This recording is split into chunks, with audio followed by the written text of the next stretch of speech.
Hi, welcome to SBR Sports Picks. He's Drew Martin. I'm Peter Loshak. Today is Monday, July 10th. It's the All-Star break in the MLB season, and Drew Martin and I normally we do an upcoming series preview, but right now it's the All-Star break, so there are no games this week, and we'll start again on Thursday with a preview of the first series of the second half. But right now we're just going to take a look back at the first half and think about what to look for in the second half. And I love this, Drew Martin. Win, lose, or draw. I just love handicapping. You know what I mean? It's a great thing. Yeah, it's a great life. The betting part is something that I just love breaking down the numbers and trying to predict the future. Let's throw up my record on the year overall. Now, Drew Martin, as you know, I started off the year great, and then I went into a horrible swoon around June. But then I shook things up a little bit at the end of August, and I've had 3 straight big winning days in a row in baseball at the end of July, at the end of the first half, right before. It gets real volatile there at the end. Yes, it does. And what I did was in the morning show, I decided I have this.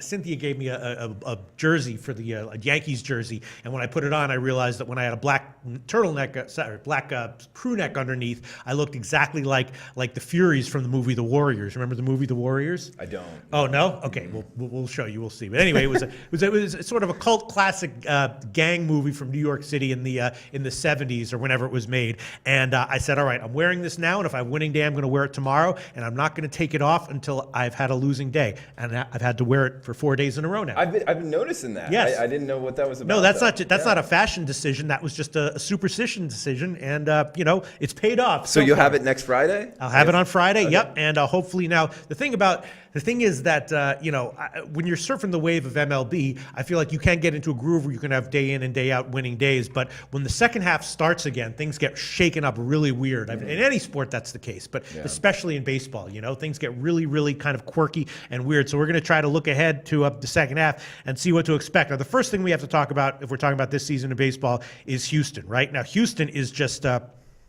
What an unbelievable team. Houston, they have I have my park-adjusted numbers here. You know who's the top team in the majors against lefties? Chicago White Sox. Houston. You know who's the top team in the majors against righties? Houston. You know who has the top bullpen in terms of Sierra in the majors? Houston Astros. Wow. Unbelievable. You know who has the third worst fielding numbers in the majors? Third worst fielding numbers. This is a tough one. I don't know. No. The answer is Houston, Drew Martin. Wow. So that just shows you fielding. Wow. I mean, I think fielding does matter unless you have a lineup that's as friggin' stacked. Another thing I noticed about Houston is that pretty much every game they have at least one big bat out of the lineup who's not playing because they have 10 or 11 big bats. I mean, this team is unbelievable. Drew Martin, on Sunday, I saw that, remember it was a game Peacock against J Happ, and I saw that when they opened at plus 106, and I said to myself, how can that be? And then I said to myself, there must be something I'm not seeing. And then after about 2 minutes, I said to myself, no, you know what? But there's nothing I'm not seeing here. That's just a bad line. I pounded the hell out of Houston, pounded the hell out of the second half on Houston, and they won 19-1. Good way to finish the season. So what do we expect from Houston in the second half? I'm thinking that they're going to be, if not equally as dominant, almost as dominant, and the market doesn't seem to be pricing them well enough. No, not at all. I mean, up 20 units, and I saw a good report on Houston. They're 33-11 away from Houston on the road, and a lot has to do with the batter's eye in Houston at home. Mm-hmm. Both the Astros and the opposing team aren't seeing the ball as well from the pitcher's hand. And that would also explain why there's weird unders in Houston, despite the fact that the dimensions might suggest that it would be a hitter park. Exactly. So I didn't jump on that statistic until just the last couple of weeks. But yeah, that's something to keep in mind going into the second half. That is interesting. That's really good, Drew Martin. And because I remember, you know how they used to have that bar out there? Yes, totally. Yeah, they changed that all up. Interesting, Drew Martin. So I guess, and that would also explain why just on the road, Houston is just way, way better offensively, even than at home. Offensively, at home, they're actually only tied for first place, whereas on the road, they're offensively just way better than number 2, which is actually the Mets. But so what do you think? I mean, when I saw the Astros lines in the last series against Toronto, I bet them big all 3 games. I only won 2 of them, but that's okay. I was way up on that series in general. I think they're going to continue to be. Is there any reason to expect, unless they have 4 or 5 injuries, is there any reason to expect they won't be profitable again in the second half? I mean, there's always reason to expect, the odds makers really making them too expensive in order to be profitable. But I think that they have the profile similar to the Royals when they won the World Series. Not big name starting pitchers day in, day out, like, say, Cleveland does, that commands a high price like that. Yeah. I mean, obviously, Houston is priced, I guess, fairly right. And Not really. Not so far, but they're... You know what? I don't even know what I'm talking about. They haven't been They opened as an underdog in the J-Happ game. Yeah, that's what I'm saying. It's actually, I don't know what I'm talking about. It's absolutely ridiculous. You're right. See, I know what you're talking about. But going forward, yeah, I do actually think that they could be a moneymaker because of that profile. Right. They don't have the big name pitchers going day in, day out. Because you have the mindset that's like the market is always right. The market knows what it's doing. Well, I'm of the mindset that the market usually knows what it's doing, but sometimes does not. Right? And you've made some money. And that's what I'm saying. When I saw them open as a dog against Toronto on Sunday, I was like, what the hell's going on here? I didn't understand it. Yeah. And then eventually I decided there's not something I'm not seeing. And they won 19. What an exclamation point in the first half. All right. Wow. Enough about Houston. My opinion is, all right, first 2 weeks of first 2 weeks of the second half, I'm going to be looking for Houston to again have value. If I start to see signs that that's not the case anymore, then I'll revisit it. But as of right now, have to assume they're going to continue to be undervalued by the market. They're just an awesome team, so deep in all areas. All right. The other team we have to talk about, which you have been quite had a good read on, is Milwaukee. And actually, as awesome as Houston has been, according to my numbers, Milwaukee and Houston are actually tied right now for number one in the ROI standings. Milwaukee has been a great team. They don't have quite the lineup of Houston, but they definitely have a similar profile. They have a lot of guys in that lineup, kind of a deep lineup from top to bottom. And again, plus 18% overall in terms of ROI in the first half, which is also Houston's ROI. You think that'll continue for Milwaukee? Yeah, I do. They have another profile. I think that their starting pitchers are really sleeper and still underpriced in the market. I mean, 50 and 41, 5.5 games up on the Cubs. I kind of like them to finish this out and win the Central. Yeah. But I don't see any reason why not to stay on Milwaukee again. Same issue of what we just got into. I mean, is Houston priced correctly? Obviously not. And are the odds makers going to shift enough on Milwaukee going forward, up almost 20 units? Yeah, I mean, my sense is that, if you look at some of the other teams, like, if the Cubs start winning, the odds makers will shift. If Houston, they could easily see a shift there. The Dodgers, obviously. Does feel like Milwaukee will be a little bit, they'll be a little bit slow to adjust, right? Yeah, and as far as, that's an interesting concept as far as buy low on the Cubs, something like that. I mean, the Cubs are going to be a team as soon as they put together three wins. They're going to be priced minus 190. Yeah, exactly. So, all right, so let's talk about the Cubs. That's the third team I want to talk about here. The Cubs are the worst team in MLB, Philly. Second worst team in MLB in terms of ROI, San Francisco. Third worst team in MLB in terms of ROI, the Chicago Cubs. Unbelievable. Minus 16.3% ROI right now that I'm seeing. And, in July, it didn't get any better. Minus 39% ROI in July. In June, they were only actually minus 5%, according to my numbers in June. But still, what's up with the Cubs? Is there any way they're going to be profitable going forward? I mean, if I knew that, I would make a lot of money. Yes, but 43 and 45 minus over 20 units.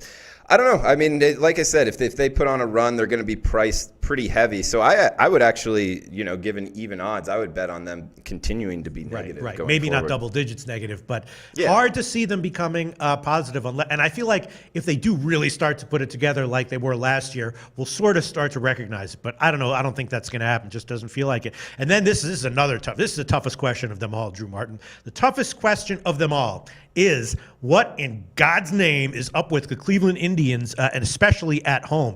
Cleveland, of course, has a great bullpen, right? According to my numbers, they have the third best bullpen overall in the majors in the first half. They also have above average offenses against lefties, against righties.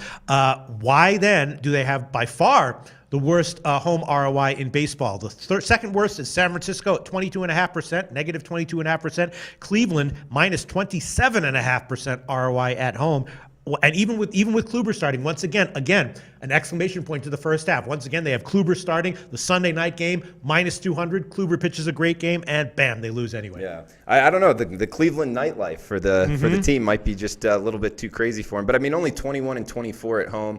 You can just tell, like the big name pitchers, night in, night out, just price heavy. The market is huge on that, and it showed as far as their units won and lost at home. So that's the reason why. Yeah, I mean, it's like if I start to see Corey Kluber priced as like a plus 115 home dog. dog, then sure, I'll start to think about it. But if he keeps getting minus 210 every home game that he starts, there's no way that's going to turn around, right? Yeah, and interesting enough, Cleveland's 3-11 versus the NL. So the NL is kind of owning Cleveland there. That's an interesting one. There's just something up with that team, and yet they continue to put overall, like, their statistics. It's just not coming out in terms of the winning percentage, and really not coming out in terms of their pricing. So I don't know. Maybe things will turn around, but they do have a great bullpen. So, as of right now, I would have to expect them to continue to be at least overvalued. Not necessarily be a losing team, but overvalued, right? Yeah, I agree. All right. And then the next question I want to ask you, Drew Martin, here's two interesting teams, right? Colorado and the Dodgers. I want to ask you about both of them because both of them were double-digit profitable in the first half. Colorado plus 14%, the Dodgers at about plus 11.5% or 12%.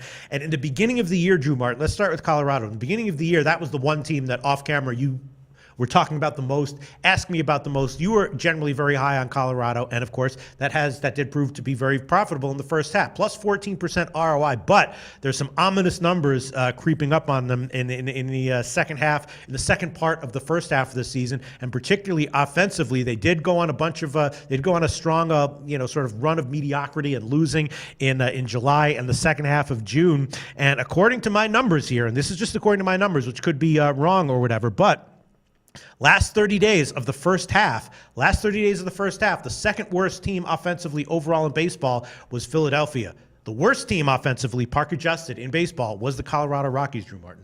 Well, park adjusted, I would believe that. Right, I mean, yeah. They went on a hell of an under run, 35 Yes. and 50 Yes. in the first half. That's pretty impressive there if you've been betting their unders. And their bullpen has reverted back to mediocrity. Still not a bad bullpen, but definitely not one of the top bullpens as of right now. Do you expect Colorado to be a negative ROI team in the second half? What do you think? No, I expect so? them to rebound. I don't Really? think the All-Star game could have come soon enough for Colorado. So I like that lineup. Okay. I think that there's a lot of bats that could use this time to kind of regroup and come back hot. So I'd be looking to bet on them. As far as their park-adjusted numbers are concerned, there's only one way to go. So predicting them to be, better than 30th place in the upcoming 30 days is not a bold prediction there. But what do you think? You think they'll actually pick it up enough to start to be a profitable team?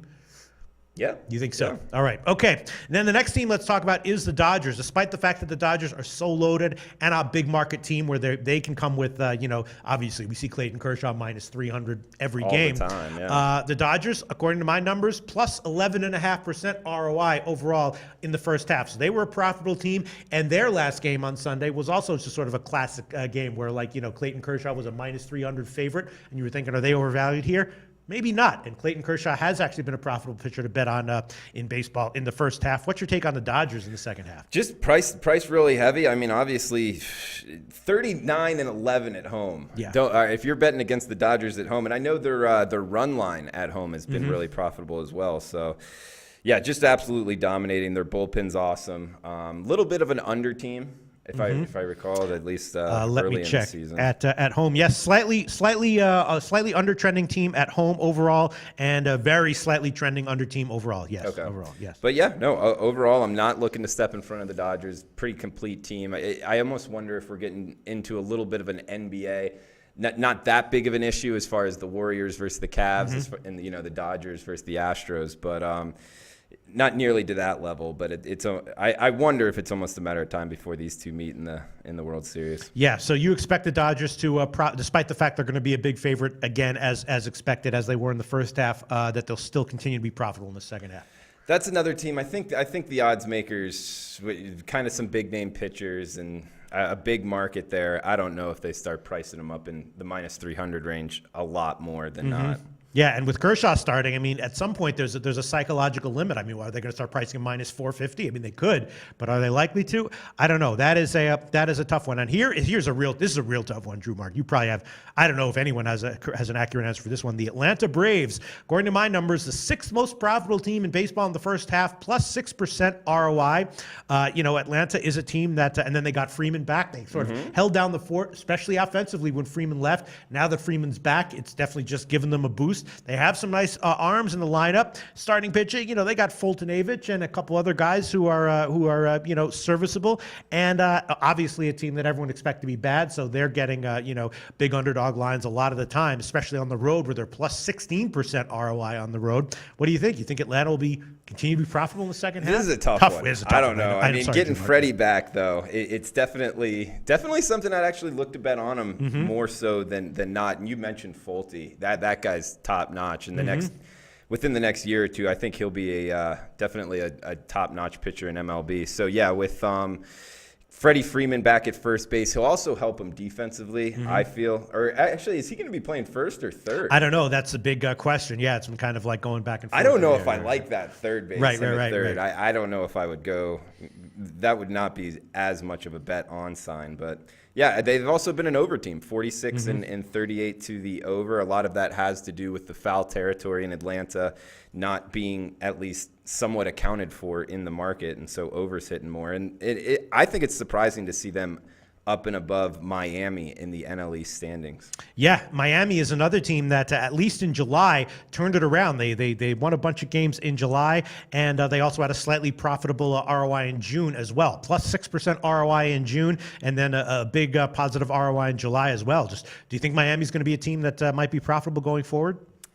Yeah, I do. I just love their lineup. But, I wouldn't be betting a lot of money on that right now. Okay, what else? That's all that I want to make sure we got to, kind of the obvious stuff. Is there anything else that you'd like to share with us, Drew? Yeah, you started off with the big surprise, yada, yada, and you didn't even mention them. What's the San Francisco Giants. Oh, yeah. You went the positive route. I wanted to go the negative 25-ish Sure. San Francisco and Philly, both the bottom two teams, both about the Cubs were the third worst team at minus 16%, then all the way down to 25% for both San Francisco and the Phillies. Huge gap between them and the third worst team. Yeah, and look at San Francisco versus the NL East, 5-17. For whatever reason, the NL East is owning the Giants, and away from home, 17-32. So tough nuts losses if you're betting the Giants there. I don't know. It feels like they did start to pick it up a little bit. Well, so did Philly, kind of. I mean, they've got like Aaron Nola, who's pitching well. Do you think either one of those teams is going to be, significantly is going to be good, make enough improvements, and the market will not adjust enough so that they might actually be profitable? I don't know. You got to look at their minor league stats, what they're bringing up and stuff like that. So haven't had enough chance to dig into that. But maybe Philly, because they'll be catching some more plus prices. Maybe a buy low opportunity on them. Yeah, we'll see. I don't know. Both of them were also bad in June and July. So, I think you're going to have to get, except when the minor leaguers come up in September, that'll be a different story. But until that happens, I think the market would have to make a radical adjustment in order for them to start being profitable. I'm not sure that that's going to happen. All right, Drew Martin, that's all I wanted to get to. I guess my one low-hanging fruit prediction for the second half, at least up until September, is Houston, maybe not double-digit profitable, but got to be at least single-digit profitable going forward, right? All right, yeah. You think so? No? I would, if you made me bet over or under, I would take the positive route. Is there any way you think we're going to be sitting here September 1st and look back at Houston's ROI in July and August and see that it was actually negative? Sure, there's a chance. There's a chance, huh? There is a chance. Absolutely, there's a chance, yeah. And finally, Drew Martin, is there anything you'd like to share with us about the All-Star game or the Home Run Derby? Let's see. Home Run Derby. Yeah, let's pull up these odds here. Wait, you liking anything? Have you looked? No, into sometimes I do go look into the Home Run Derby or the All-Star Game odds, but this year I haven't. I've just been doing college football and MLB second half stuff. But Giancarlo Stanton and Aaron Judge, the two big favorites. I'm seeing Stanton at about 3-2 and Judge at about 3-2 as well. More or 2-1 you can get on a Stanton. You think it's smarter to bet the matchups though? Sure. I really haven't looked into it this year, so I have no opinion. Do you have anything to say about it? I don't know. It seems like the sexy, like the trendy pick is Bellinger over Blackman. I don't know. I kind of like Blackman. Yeah. I don't know. I just think him plus 160 might be some value there in the first round. Blackman over Bellinger, huh? Yeah. Okay, you might be right there. I mean, in general, my lean is always to pick underdogs in these kinds of exhibitions. That's not always the right thing to do, but that's generally how I lean. Also, Sano. I mean, but he's already commanded minus 200. He opened minus 140, bet up to minus 200. Really? Yeah. I have him at 10-1 to win the whole thing right now. Maybe. Might be. I don't know. All right. Well, let's wrap it up, Drew Martin. We're going to be back on Thursday. We're going to start off the second half by looking at the upcoming weekend series, and hopefully I'll be able to continue my winning going and make it 4 days in a row on Friday. You think I can do that, Drew Martin? Yeah, absolutely. Sure. You can do that. There's a chance. Get at it, Pete, for sure. All right. Catch that show. We'll be back on Thursday. All right. Thanks.